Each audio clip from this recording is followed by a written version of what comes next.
buddy, but a financial advisor. Yeah. This guy, this little Sue, speaks about 4 languages, maybe two.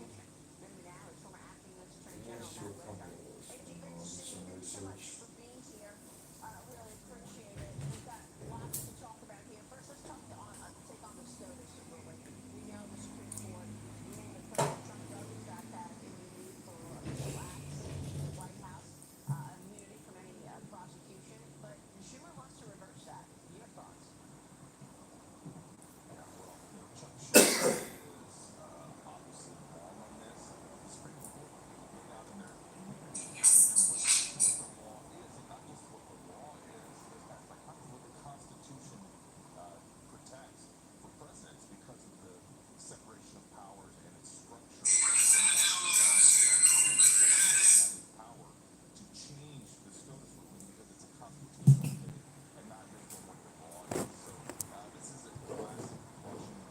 Trying to, trying to put their thumb on the scales, but this isn't going to work because it's illegal what Chuck Schumer's trying to do. So you think this is just politics, not going to go anywhere?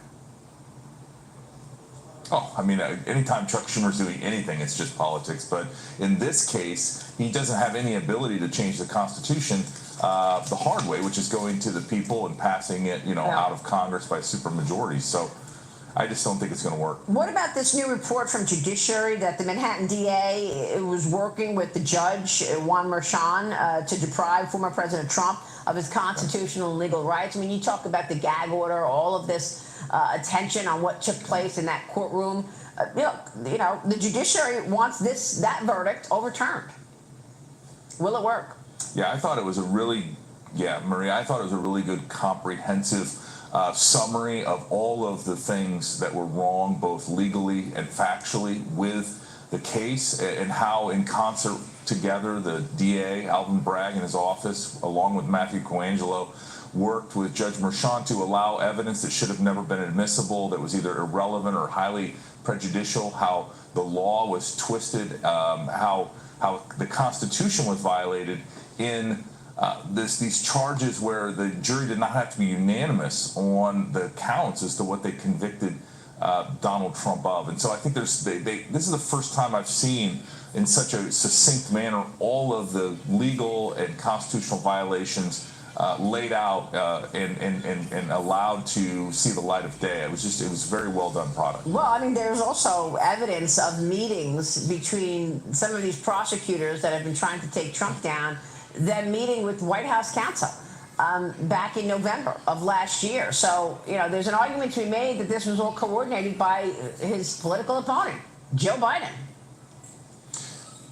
Yeah, and I've seen my friend John Ratcliffe come on your show before and lay out that case very compelling manner. That's right. Not only did you have Matthew Coangelo, the number 3, move to Merchan's office to prosecute Donald Trump in this case, and before that, Letitia James's office to make sure the civil case was proceeding. But you also had these meetings with, Fulton County DA, with other folks to try to coordinate this. And remember, the call went out from Joe Biden where he said that he was going to hold Donald Trump accountable to the law. And all these folks picked this up, whether it's Merrick Garland, whether it's Fonnie Willis, or whether it's Alvin Bragg, in order to do election interference. And unfortunately for the rule of law, the system has worked and pushed back against these novel legal theories, which they've been trying to get Donald Trump with during an election year. Let me get your take on the work of the day, and that is Florida Congresswoman Anna Paulina Luna expected to force a vote as early as today on a resolution that would fine Attorney General Merrick Garland $10,000 a day for not complying with a congressional subpoena to hand over those audio tapes from Biden's interview with the special counsel, Robert Hur. House Speaker Mike Johnson said yesterday that if it's brought to the floor, he'll vote for it.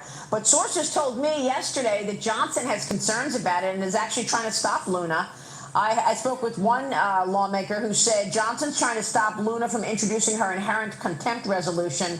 He's been doing this for weeks, although even with that, there's no enforcement arm to this resolution, and it won't pass because Republicans won't solidly vote for it. She changed the language to fining Garland, but Congress really has no ability to enforce that either. What's your take on this proposal? Does this go nowhere as well? So originally, this idea of inherent contempt, I think, is a pretty good idea, and I think it's one of the reasons that Congress has the power to bring witnesses and get information when they issue a subpoena. But at the same time, it's also the tool that is certainly, in case of emergency, break glass. And so the question is, do you want to use this tool right now in this circumstance? There's no doubt that Merrick Garland is ignoring and violating a subpoena. There's no doubt that Peter Navarro and Steve Bannon are in jail for contempt of Congress, and so Merrick Garland should be treated similarly. But you're right. I mean, there are some real untested challenges that Congress is going to have to jump through the hoops. And if for some reason they lose any of these arguments in court when the Department of Justice pushes back, as you would expect they would, then that could take an important threat off the table from the Department of from Congress. Yeah. Todd. In the end, Matt, do the American people hear the her tapes before November 5th? You know, that's a great question. Obviously, we saw with our own eyes the current situation with Joe Biden at the debate. I think that took a little bit of the need for it, but at the same time, it's another piece of evidence, because right now the message is, that he had a bad night and he's still in command of everything, and as long as you get him before 8 p.m. And so I think the tapes are important. I think Merrick Garland will probably give them to Congress the day after the election, or in time that it won't help change the outcome of the election. But obviously, Joe Biden continues to take on water, and his mental faculties are certainly under question. We just spoke with Congressman Ralph Norman, and he was quite concerned about people tied to ISIS coming into the country, terrorists potentially coming into the country. Now, the Department of Homeland Security announced yesterday that Yemeni nationals will be offered temporary protected status for another 18 months as Iran-backed Houthi rebels continue to destabilize that country. Some are calling the move a risk, as Yemen is considered a special interest alien country, meaning that Yemen poses a potential national security threat. And an illegal Colombian migrant, by the way, wanted for drug trafficking charges in Spain, has been arrested in Massachusetts, according to ICE. The migrant crossed the border illegally in Del Rio, Texas, back in July of 2022, and an immigration judge released him on an order of release on recognizance. A.G. Whitaker, what do you think about all of this? Yeah. This is the most dangerous time since 9/11 for American national security. There's no doubt that our border situation, the 10 million or more people that have come into our country illegally, has destabilized and made us less safe. I worry every day about a terrorist incident or incidents, coordinated or not coordinated, on American soil. And this is this TPS for Yemeni migrants illegally here in our country, I think, is very dangerous to allow these folks from known terrorist countries to remain in our country. Sure. I mean, it seems quite obvious, doesn't it? A.G., good to talk with you. Thanks very much. A.G. Whitaker joining us this morning. Your child needs these three key factors to get into an Ivy League or top 25 university. And it's not having a good GPA or SAT score. Let me explain. 90% of students with a 4.0 plus GPAs get rejected from universities like Harvard, Stanford, and other top 10 universities. Top universities made SAT and ACT submissions optional. And with over 100,000 plus applicants a year, as a parent, your child needs to stand out. Top universities like Harvard, Stanford, Princeton, and others admit students who will have a successful career after graduation.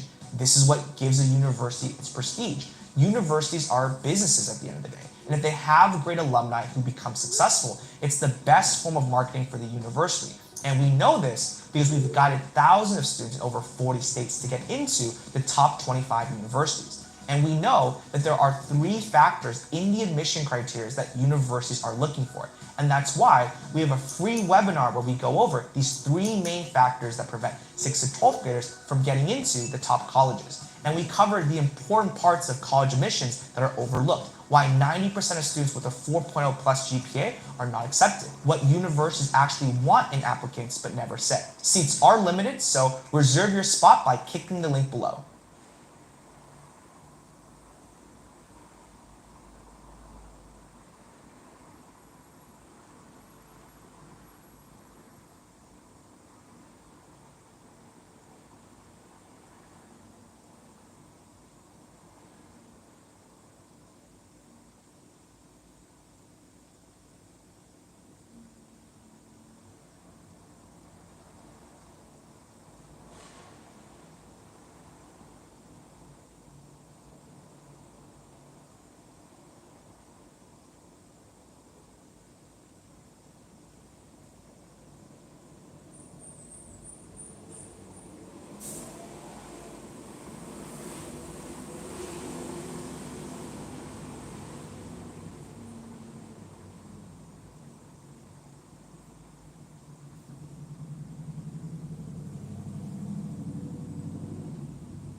authorized to declare recess at any time. We want to welcome everyone to today's hearing on the Manhattan District Attorney's Office. I apologize, looks like we're 62 minutes late in starting, but we had an important guest spoke to our Republican conference today. The chair now recognizes the gentleman for Texas to lead us in the Pledge of Allegiance. Pledge allegiance to the flag of the United States of America, to the republic for which it stands, one nation, under God, indivisible, with liberty and justice for all.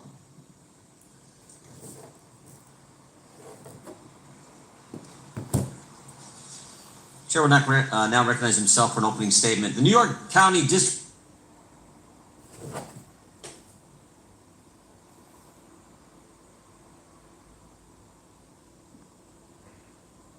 Attorney's Office began investigating President Trump in 2018, 6 years ago, 2018. But it wasn't Alvin Bragg, it was Cy Vance.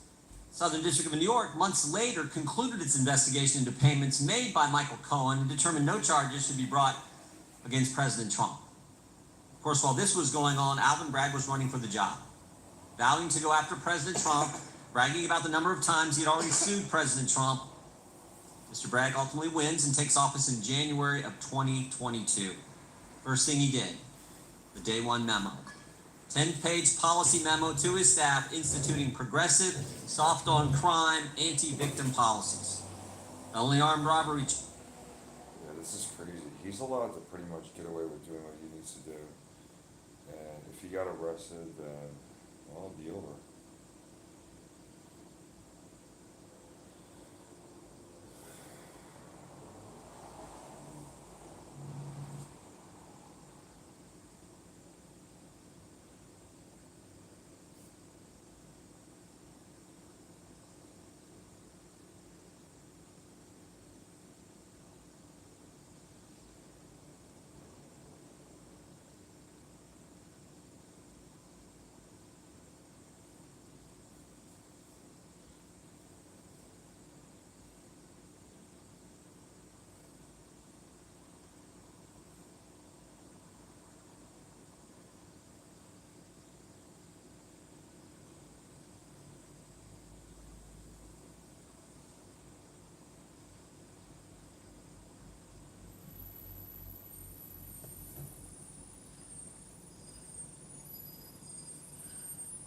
Fucking laundry it is.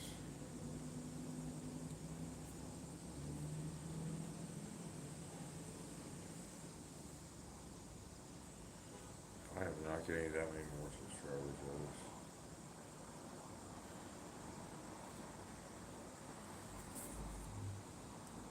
Well, how much is a roundup settlement really worth?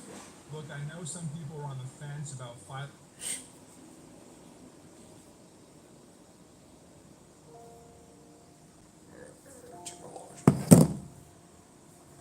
For a while there it was rough, but lately I've been doing better than the last 4 cold Decembers I recall.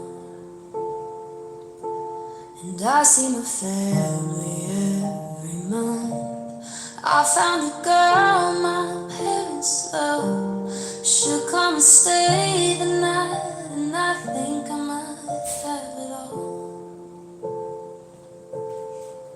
And I thank God every day for the girl He sent my way. But I know the things He gives me He can take away. And I hold you every night, and that's a feeling I wanna get used to. There's no mess.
Bye, guys. I get it if y'all think the states have been neglected.